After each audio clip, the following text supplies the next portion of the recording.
बनो राजयोगी।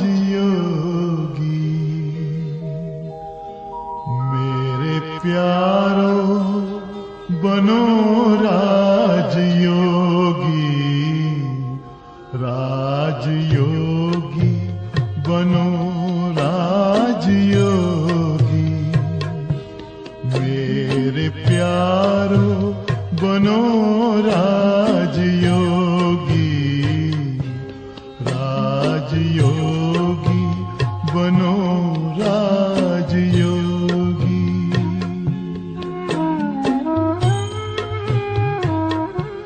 जिंदगी में परम शांति होगी।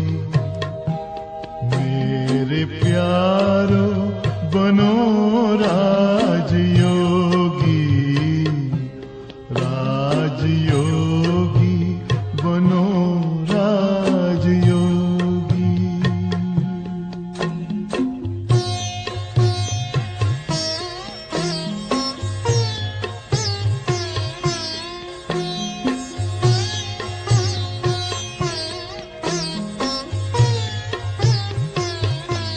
मन का दर्पण दमकने लगेगा।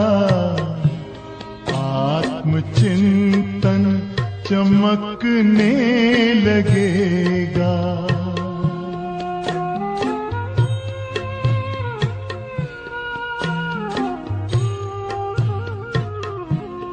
मन का दर्पण दमकने लगेगा। आत्मचिंतन चमकने लगेगा। ओम शांति। आज की मुरली है 2 दिसंबर 2025 की। बाबा कहते, मीठे बच्चे, तुम्हारा वायदा है कि जब आप आएंगे तो हम वारी जाएंगे। अब बाप आए हैं तुम्हें वायदा याद दिलाने।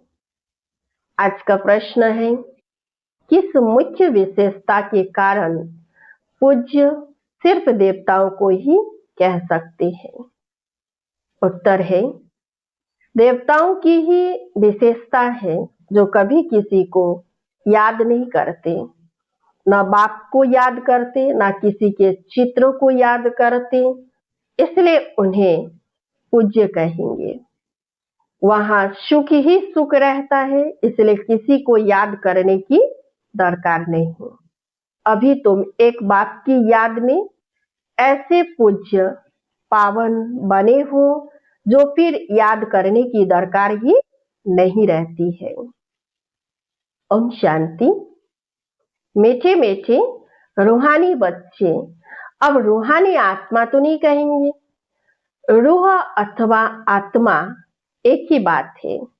रूहानी बच्चों प्रति बाप समझाते हैं, आगे कभी भी आत्माओं को परमपिता परमात्मा ने ज्ञान नहीं दिया है। बाप खुद कहते हैं, मैं एक ही बार कल्प के पुरुषोत्तम संगम युग पर आता हूँ। ऐसे और कोई कह न सके सारे कल्प में सिवाय संगम युग के। बाप खुद कभी आते ही नहीं। बाप संगम पर ही आते हैं जबकि भक्ति पूरी होती है और बाप फिर बच्चों को बैठ ज्ञान देते हैं। अपने को आत्मा समझ और बाप को याद करो। यह कई बच्चों के लिए बहुत मुश्किल लगता है बहुत सहज, परंतु बुद्धि से ठीक रीति बैठता नहीं है, तो घड़ी घड़ी समझाते रहते हैं। समझाते हुए भी नहीं समझते हैं। तो स्कूल में टीचर 12 मास पढ़ाते हैं, फिर भी कोई नापास हो पड़ते हैं। यह बेहद का बाप भी रोज बच्चों को पढ़ाते हैं, फिर भी कोई को धारणा होती है, कोई भूल जाती है। मुख्य बात तो यही समझाई जाती है कि अपने को आत्मा समझो और बाप को याद करो। बाप ही कहते हैं, मामेकम याद करो, और कोई मनुष्य मात्र कभी कह नहीं सकेंगे। बाप कहते हैं कि मैं एक ही बार आता हूँ, कल्प के बाद फिर संगम पर एक ही बार तुम बच्चों को ही समझाता हूँ। तुम ही यह ज्ञान प्राप्त करते हो, दूसरा कोई लेते ही नहीं। प्रजापिता ब्रह्मा के तुम मुख वंशावली ब्राह्मण इस ज्ञान को समझते हो, जानते हो। कल्प पहले भी बाप ने इस संगम पर यह ज्ञान सुनाया था। तुम ब्राह्मणों का ही पार्ट है, इन वर्णों में भी फिरना तो जरूर है, और धर्म वाले इन वर्णों में आते ही नहीं। भारतवासी ही इन वर्णों में आते हैं, ब्राह्मण भी भारतवासी ही बनते हैं, इसीलिए बाप को भारत में आना पड़ता है। तुम हो प्रजापिता ब्रह्मा के मुख वंशावली ब्राह्मण। ब्राह्मणों के बाद फिर है देवताएं और क्षत्रिय। क्षत्रिय कोई बनते नहीं है, तुमको तो ब्राह्मण बनाते हैं, फिर तुम देवता बनते हो। वे ही फिर धीरे धीरे कला कम होती है तो उनको क्षत्रिय कहते हैं। क्षत्रिय ऑटोमेटिकली बनना है, बाप तो आकर ब्राह्मण बनाते हैं, फिर ब्राह्मण से देवता, फिर वही क्षत्रिय बनते हैं। तो तीनों धर्म एक ही बाप अभी स्थापन करते हैं। ऐसे नहीं कि सतयुग त्रेता में फिर आते हैं। मनुष्य न समझने के कारण कह देते कि सतयुग त्रेता में भी आते हैं।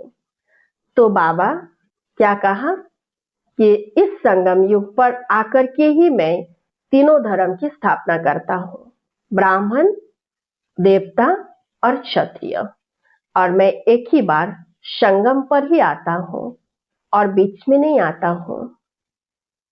तो बाप कहते मैं युगे युगे आता नहीं हूँ, मैं आता ही हूँ एक बार कल्प के संगम पर। तुमको मैं ही ब्राह्मण बनाता हूँ प्रजापिता ब्रह्मा द्वारा।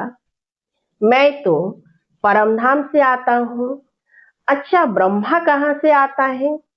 ब्रह्मा तो 84 जन्म लेते हैं, मैं नहीं लेता हूँ। ब्रह्मा सरस्वती जो ही विष्णु के दो रूप लक्ष्मी नारायण बनते हैं, वे ही 84 जन्म लेते हैं, फिर उनके बहुत जन्मों के अंत में प्रवेश कर इनको ब्रह्मा बनाता हूँ।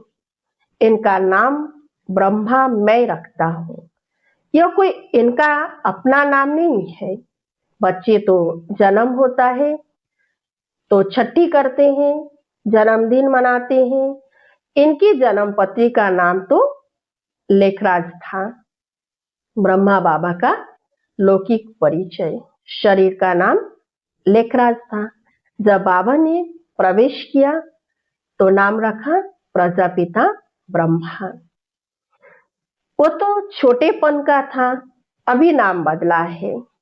जबकि इनमें बाप ने प्रवेश किया है संगम पर, सो भी नाम बदलते तब है जबकि यह वानप्रस्थ अवस्था में है। वह सन्यासी तो घर बार छोड़ चले जाते हैं, तब नाम बदलता है। यह तो घर में ही रहते हैं, इनका नाम ब्रह्मा रखा, क्योंकि ब्राह्मण चाहिए ना। तुमको अपना बनाकर पवित्र ब्राह्मण बनाते हैं, पवित्र बनाया जाता है। ऐसे नहीं कि तुम जन्म से ही पवित्र हो, तुमको पवित्र बनने की शिक्षा मिलती है।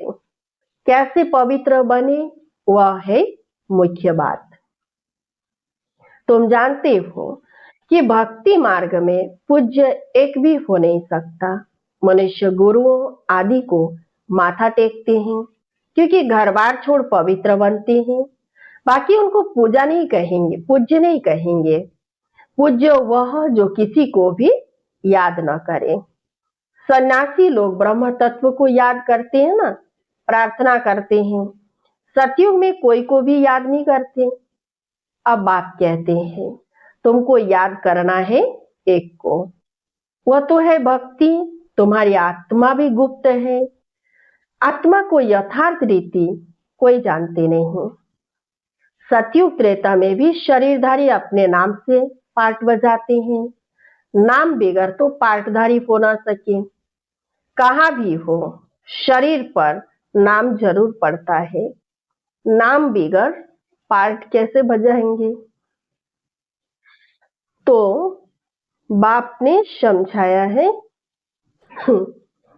कि भक्ति मार्ग में गाते हैं, आप आएंगे तो हम आपको ही अपना बनाएंगे, दूसरा ना कोई, हम आपका ही बनेंगे, यह आत्मा कहती है। भक्ति मार्ग में जो भी देहधारी है, जिनके नाम रखे जाते हैं, उनको हम नहीं पूजेंगे। जब आप आएंगे तो आप पर ही कुर्बान जाएंगे। कब आएंगे यह भी नहीं जानते। अनेक देहधारियों की, नामधारियों की पूजा करते रहते हैं। तो बाबा कहते हैं अनेक देहधारियों की, नामधारियों की पूजा करते रहते हैं। जब आधा कल्प भक्ति पूरी होती है तब बाप आते हैं, कहते हैं तुम जन्म जन्मांतर कहते आए हो, हम तुम्हारे बिगर किसी को भी याद नहीं करेंगे, अपने देह को भी याद नहीं करेंगे, परंतु मुझे जानते ही नहीं है तो याद कैसे करेंगे। अब बाप बच्चों को बात समझाते हैं, मीठे मीठे बच्चों अपने को आत्मा समझो और बाप को याद करो। बाप ही पतित पावन है, उनको याद करने से तुम पावन शतो प्रधान बन जाएंगे। सतयुग त्रेता में भक्ति होती नहीं, तुम कोई को भी याद नहीं करते, न बाप को न चित्रों को, वहां तो सुख ही सुख रहता है। बाप ने समझाया है जितना तुम नजदीक आते जाएंगे कर्मातीत अवस्था होती जाएगी। सतयुग में नई दुनिया, नए मकान में खुशी भी बहुत रहती है। फिर 25% पुराना होता है तो जैसे स्वर्ग ही भूल जाता है। तो बाप कहते हैं तुम गाते थे, आपके ही बनेंगे, आपसे ही सुनेंगे, तो जरूर आप परमात्मा को कहते हो ना। आत्मा कहती है परमात्मा बाप के लिए। आत्मा सूक्ष्म बिंदी है, उनको देखने के लिए दिव्य दृष्टि चाहिए। आत्मा का ध्यान कर नहीं सकेंगे। हम आत्मा इतनी छोटी बिंदी है, ऐसा समझ याद करना मेहनत है। आत्मा के साक्षात्कार की कोशिश नहीं करते, परमात्मा के लिए कोशिश करते हैं।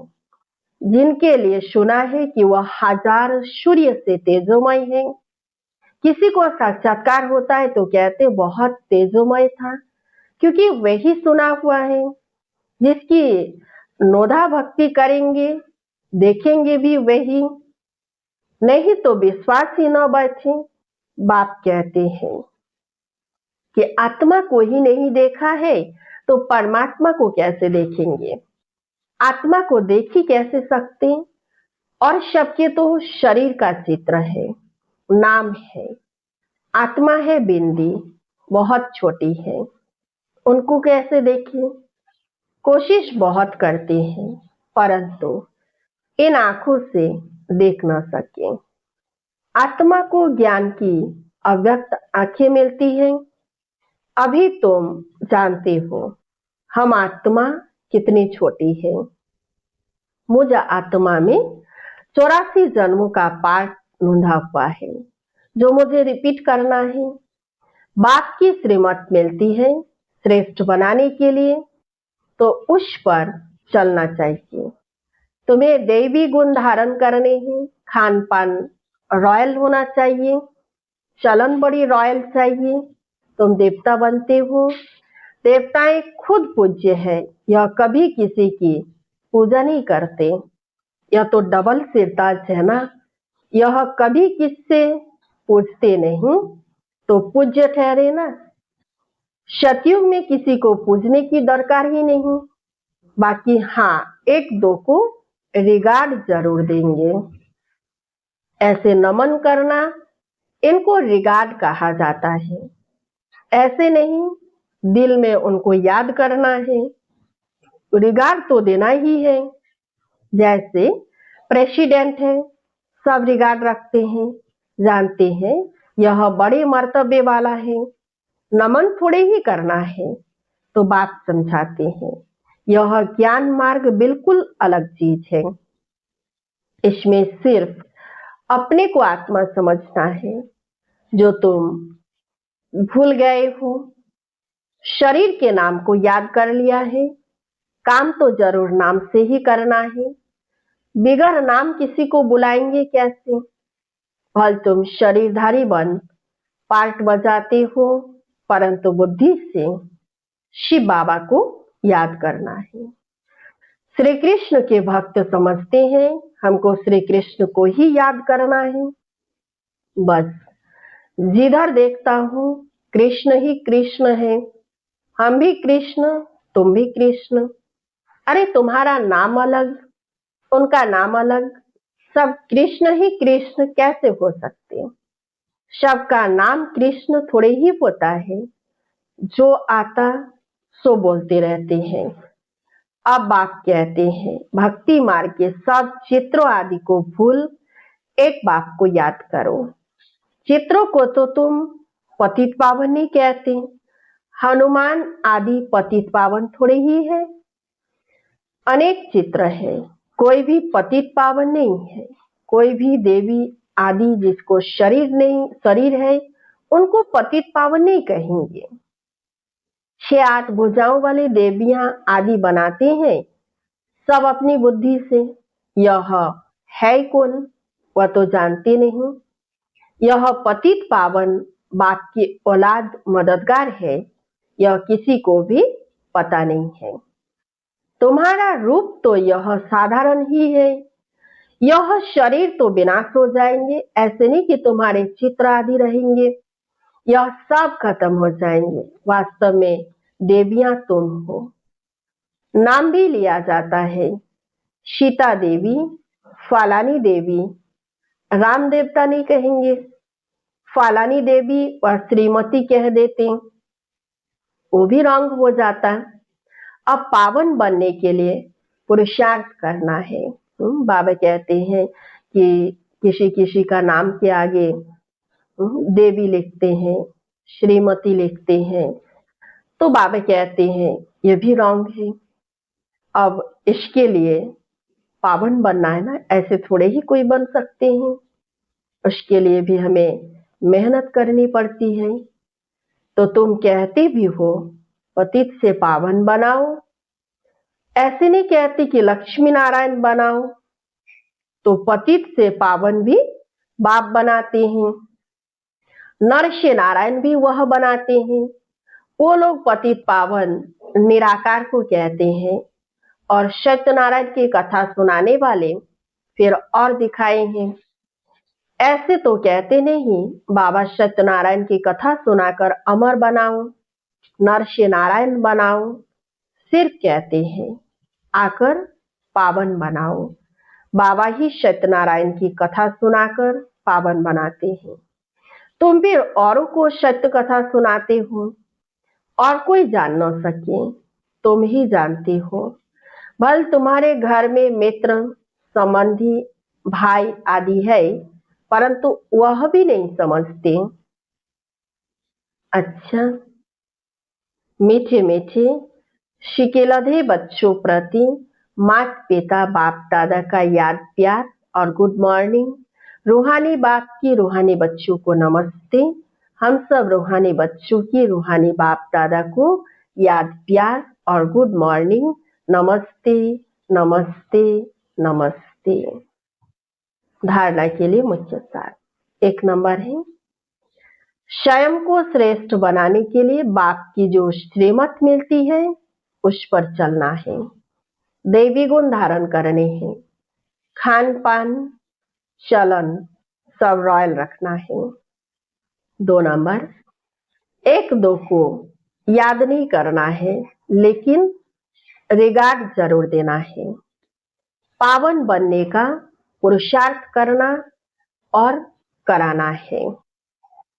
आज का वरदान है, निराश वातावरण में खुशी की झलक का अनुभव कराने वाले एवर हैप्पी भव। एवर हैप्पी अर्थात सदा खुश रहने का वरदान जिन बच्चों को प्राप्त है वह दुख की लहर उत्पन्न करने वाले वातावरण में, नीरस वातावरण में, अप्राप्ति का अनुभव कराने वाले वातावरण में सदा खुश रहेंगे और अपनी खुशी की झलक से दुख और उदासी के वातावरण को ऐसे परिवर्तन करेंगे जैसे सूर्य अंधकार को परिवर्तन कर देता है।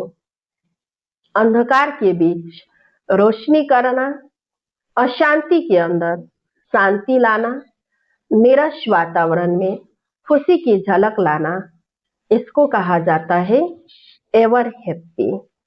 वर्तमान समय इसी सेवा की आवश्यकता है। आज का स्लोगन है, अशरीरी वह है जिसे शरीर की कोई भी आकर्षण अपनी तरफ आकर्षित न करे।